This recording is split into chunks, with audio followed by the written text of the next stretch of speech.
우리가 존 버년의 그 천국장을 보게 되면 이 주님께서 크리스찬에게 너 천성 가는데 이것 하나만 꼭 가지고 가라 하시면서 열쇠를 주는 그런 장면이 나옵니다.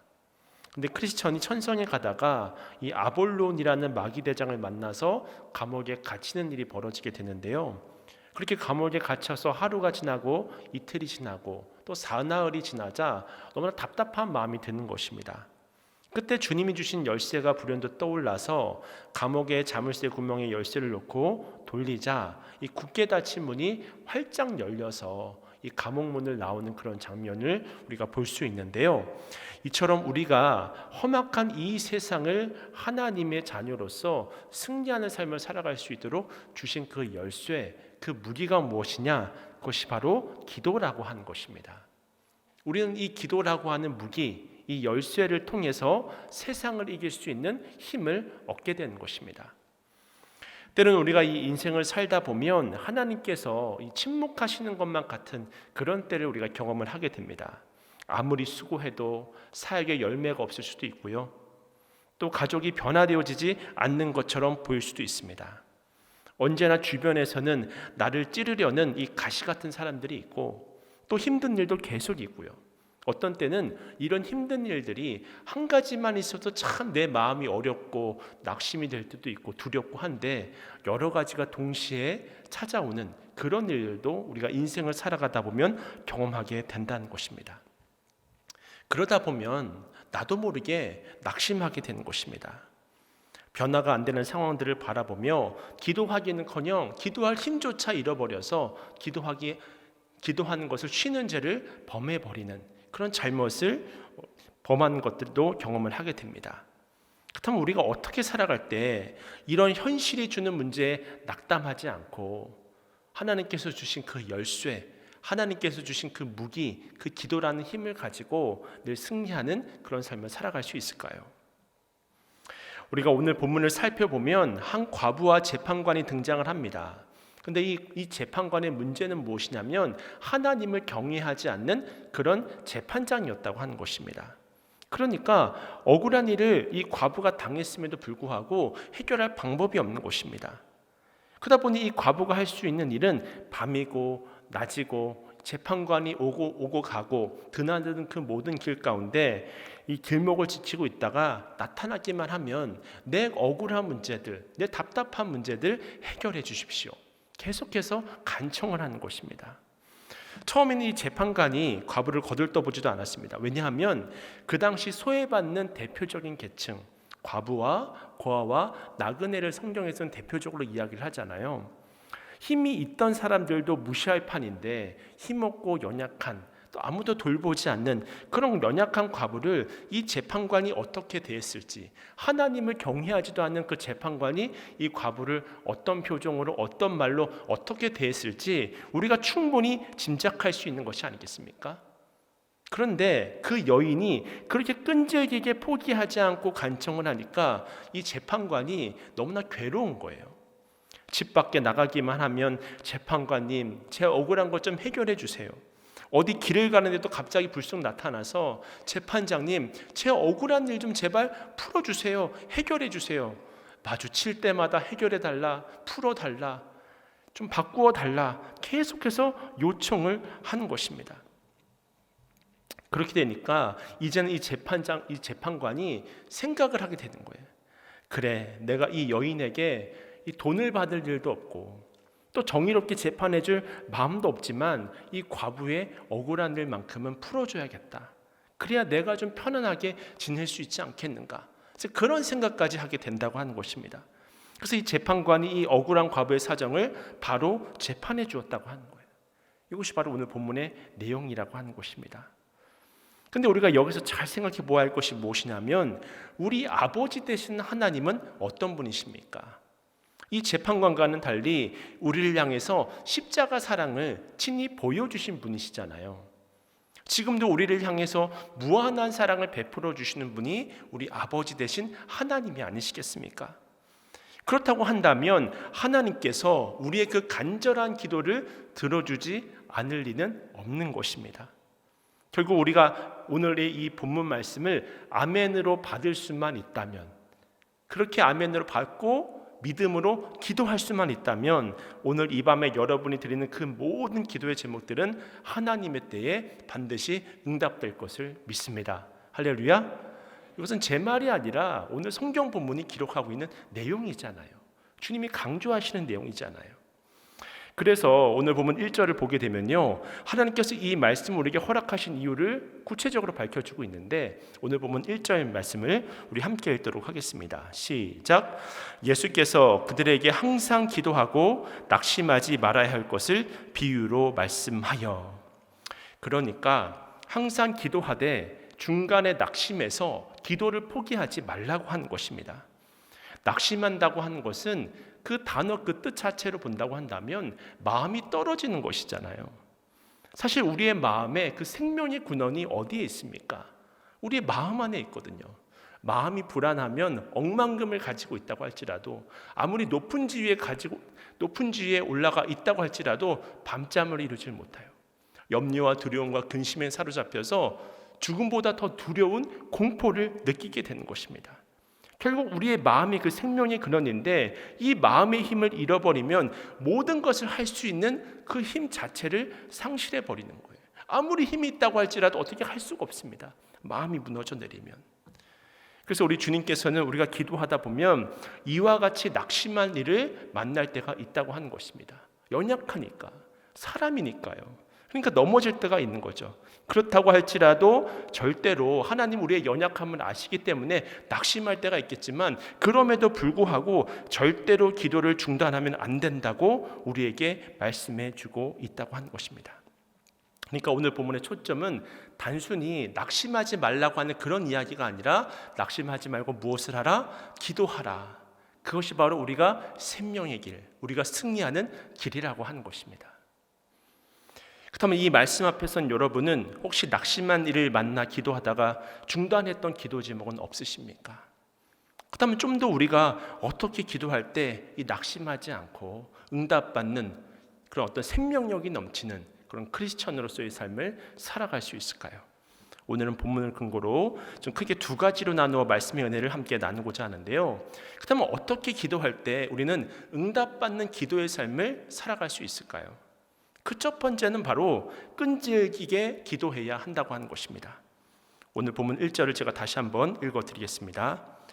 예수께서 그들에게 항상 기도하고 낙심하지 말아야 할 것을 비유로 말씀하여. 본문에서 어떻게 기도하라고 하고 있습니까? 항상 기도하라는 것입니다. 기도를 중단하지 말라고 하는 거예요. 끈질기게 기도하라고 하는 것입니다. 여러분들처럼 이렇게 기도의 자리에 나오시는 분들이 있습니다. 근데 비가 오나 눈이 오나 태풍이 몰아치나 어떻게 된다고 할지라도 이 기도의 자리를 끈질기게 지키시는 분들이 있습니다. 그렇다면 어떻게 해서 이분들은 기도의 자리를 지키시는 것일까요? 훈련받으면 되는 것일까요? 사실 저도 교회에서 여러 가지 훈련들을 받아보고 또 교회 밖에서도 여러 가지 훈련을 받아봤지만, 이 훈련하는 사람의 소망이라고 하는 것은 그 훈련이 빨리 끝나는 것입니다. 그렇지 않습니까? 그러니까 우리가 단순히 훈련받는 것만으로 이제 이 기도의 자리를 지킨다고 하는 것은 일시적으로 가능할지는 모르겠지만, 내 의지와 내 힘을 통해서 억지로 지키는 것이야 일시적으로 가능할지는 모르지만 끝까지 갈 수 없다고 하는 것입니다. 그렇다면 어떤 사람들이 끈질기게 기도할 수 있을까? 오늘 보면 누가복음 18장 3절 말씀인데요, 제가 읽어드립니다. 그 도시에 한 과부가 있어 자주 그에게 가서 내 원수에 대한 나의 원한을 풀어주소서 하되. 우리가 본문 3절을 보면요, 이 자주라고 하는 단어를 우리가 확인할 수 있는데요, 여기서 중요한 것은 이 단어의 시제가 원어로 보게 되어지면 미완료 과거라고 하는 것입니다. 미완료라고 하는 것이 뭐냐면 끝나지 않은 거예요. 그러니까 이 과부가 재판관을 한두 번 찾아간 것이 아니라 끊임없이 이 재판관이 판결을 내려줄 때까지 쉬지 않고 100번이고 1000번이고 10,000번이고 찾아갔다고 하는 것을 말해주고 있는 것입니다. 그렇다면 어떻게 이 여인이 그렇게 찾아갈 수 있었을까? 그것은 이 여인에게 원한이 있었다고 성경은 이야기를 하고 있습니다. 그것을 다르게 말하면 꼭 풀어내야 할 간절함이 있었다고 하는 거예요. 풀리지 않는 한이 있을 때 사람은 끈질기게 기도합니다. 다른 말로 하면 마음속에 뭔가 간절함이 있다고 하는 거예요. 우리 마음 가운데 절실한 기도 제목이 있으면요, 기도는 계속될 수 있습니다. 심지어 기도에 훈련이 안 된 사람이라 할지라도 큰 어려움을 만나거나 또는 큰 시험을 경험하게 된다고 한다면 나오지 말라고 해도 나오는 것이 바로 기도의 자리라고 하는 거예요. 이처럼 끈질긴 기도는 내 인생 속에서 계속된 결핍의 원인을 발견한 사람만이 기도의 자리에 나아갈 수 있는 것입니다. 그러니까 꼭 눈에 보이는 큰 문제들 뿐만이 아니라 사실 매일 주어진 삶이라고 하는 것이 시험의 연속이잖아요. 살아간다고 하는 것은 어려움의 연속이지 않습니까? 그 불확실성 속으로 끊임없이 걸어가면서 오히려 기도하지 않고 살아가는 것 자체가 기적 같은 삶이라고 할 수 있다고 하는 것입니다. 그러므로 기도라고 하는 것은 가장 큰 믿음의 행위입니다. 기도는 내 결핍을 보면서 주님을 의지하지 않고는 내가 단 하루도 살아갈 수 없다고 하는 그 끊임없는 결핍을 인식한 사람만이 기도의 자리에 남아서 끈질기게 하나님 앞에서 간청하는 것입니다. 기도하는 것입니다. 간절하게 눈물로 호소하는 것입니다. 그렇게 자신의 기도를 들어달라고, 이 기도에는 하나님이 반드시 응답하여 주셔야 한다고 하는 절실한 간구를 바로 그 사람만이 할 수 있는 것입니다. 그런 사람에게 주님이 말씀하신 거예요. 너희들이 간절히 기도하면 닫혀진 문이 열려지게 될 것이다. 불의한 재판관도, 그 하나님을 경외하지 않는 정말 그렇게 세상적인 재판관도 그 번거로움 때문에 소원을 들어주는데 하물며 자비로우신 하나님, 우리의 아버지가 되시고 우리를 위해서 독생자 예수 그리스도를 보내주시고 지금도 이 시간에 우리의 기도 제목을 들으시고 응답하실 준비를 하고 계신 그 하나님께서 우리에게 간절하게 응답해 주신다고 하는 그 사실을 오늘 성경은 말씀해 주고 있다고 하는 것입니다. 이 바람과 함께 사라지다의 작가로 유명한 이 마가렛 미첼이 이 다리 저는 장애를 가지게 된 이후에 7년 동안 소설을 썼습니다. 원고를 가지고 여러 출판사를 찾아다녔지만 번번이 거절을 당하는 거예요. 그런데 이 여인이 포기하지 않고 하루는 이 맥밀런 출판사의 이 레이슨 사장이 이 출장을 간다는 소식을 듣고 나서 역으로 달려가게 되었습니다.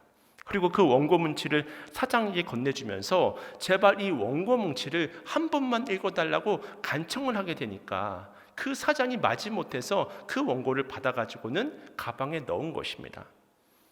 막 억지로 원고를 들이미니까 집어는 넣었지만 이 사람이 읽을 마음이 있었겠습니까? 관심도 없었는데 그냥 마지못해서 가방에 집어만 넣었던 것이죠.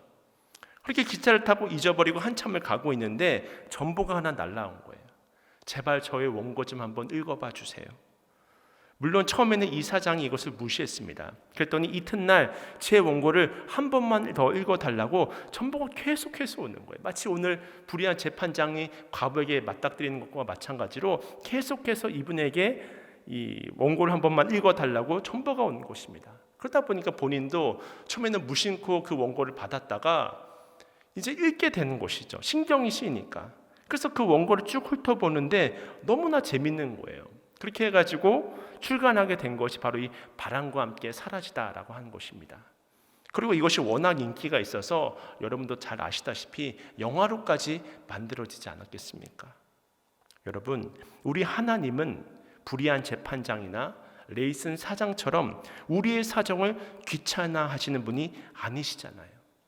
오늘 이 밤에도 우리의 사정을 듣고 계시는 분이 바로 우리 하나님이신 줄로 믿습니다. 다만 우리가 할 것은 무엇입니까? 하나님께 매달리는 거예요. 하나님께 간청하는 것입니다. 그 어떤 기도 제목이라고 할지라도, 그 어떤 불가능해 보이는 그런 기도 제목이라고 할지라도 내가 생각하니까 불가능한 거잖아요. 그런데 하나님이면 모든 것을 하실 수 있는 분이 아니시겠습니까? 그 사실을 믿음으로 끝까지 기도하시는 여러분들이 되시길 축원합니다. 그렇게 끈질기게 기도하고 밤낮 부르짖는 과정 가운데 하나님께서 반드시 응답의 역사로 함께하여 주실 것을 믿습니다. 그럼 두 번째로 우리가 어떻게 기도할 때 응답받는 기도의 삶을 살아갈 수 있을까? 그 두 번째는 바로 믿음의 기도를 드려야 한다고 하는 것입니다. 여러분, 우리가 믿음이 없는데 간절한 기도를 할 수 있을까요? 이 과부가 불의한 재판관에게 가서 계속해서 강구를 했었던 이유가 무엇입니까? 이 재판관이 친절해서입니까? 아니면은 이 재판관이 이 과부의 이야기를 잘 들어주었기 때문에 이 재판관에게 끊임없이 찾아갔던 것입니까? 모두 아니잖아요. 그 첫 번째 이유는 무엇이었냐면 좀 전에도 이야기했다시피 간절한 내용이 있었습니다. 해결해야 될 문제가 있었습니다. 그리고 두 번째 이유는 아무리 불의한 재판관이라고 할지라도 이 자신의 간절함, 이 자신의 원한을 풀어줄 수 있는 단 한 사람, 그 사람은 바로 이 재판관밖에 없다고 하는 믿음이 있었다고 하는 것입니다. 확신이 있었다고 하는 거예요. 지금 이 과부에게는 자신의 문제를 해결해 줄 수 있는 재판관이 필요한데, 문제는 이 재판관이 불의한 재판관입니다. 나의 문제를 해결해 줄 것 같지도 않습니다. 계속해서 이야기를 하는데도 무시합니다. 시큰둥합니다.